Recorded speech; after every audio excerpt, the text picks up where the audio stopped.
Transsexuals are people who feel they are in the wrong body for several reasons. They've identified as the opposite sex, but yet their plumbing would be of their birth. And that must be difficult. And that's quite a journey unto itself to find out where that is. Many people think transvestites and transsexuals are the same thing, and they are not. Transvestitism, and it can happen for both, but generally we usually think it is a man who dresses in women's clothing.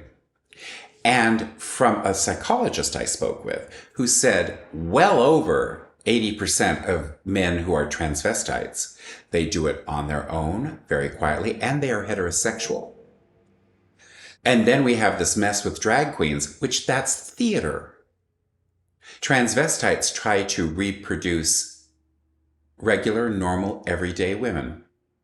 So they would never be wearing this extreme makeup because drag is theater. Transvestites, once again, their marriages are very, very concrete and secure because usually the wife is in on this secret, and the secret is very bonding. I had the opportunity a few years ago to go to DragCon, RuPaul's amazing convention. And I remember standing, and there's all sorts of booths offering all sorts of things. And I was listening to a woman sort of natter on, so my attention kind of drifted. And I saw a lovely couple. This man was very large. I would say he's probably 6'1" or 6'2". He had a monster truck t-shirt on and a baseball cap, and she was a little smaller. And they were looking at some of the jewelry, which of course this is about drag. So it's large earrings and large neck pieces, and they're nodding. And then there's a rack of clothing. And he is beginning to look at it, and then he's aware, so she's beginning to look at it.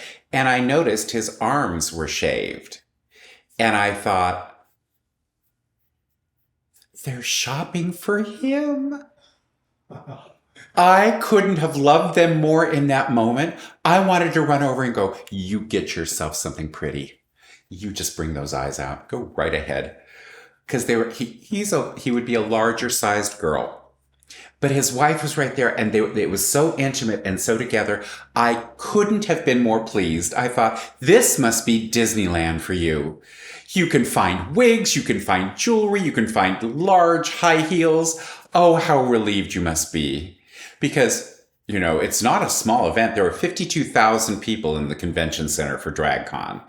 And I'd heard a statistic, I'm not sure about this, that RuPaul's Drag Race is the #1 reality show for the American military. Don't you find that interesting? In the fact that the younger generation doesn't have all of the stuff that older generations have. They look at it as theater, kind of like kabuki. So I just love that this new generation is adapting to this. And that one is theater, one is something you do for your own enjoyment.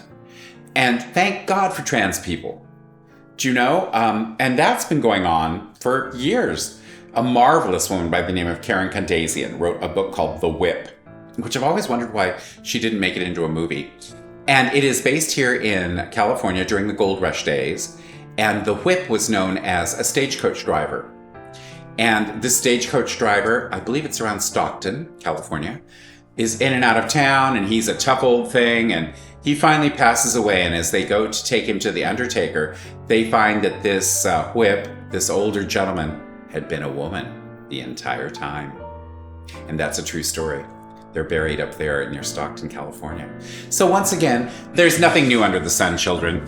So whatever you're doing, go ahead and do it if you enjoy it. Just don't scare the dog.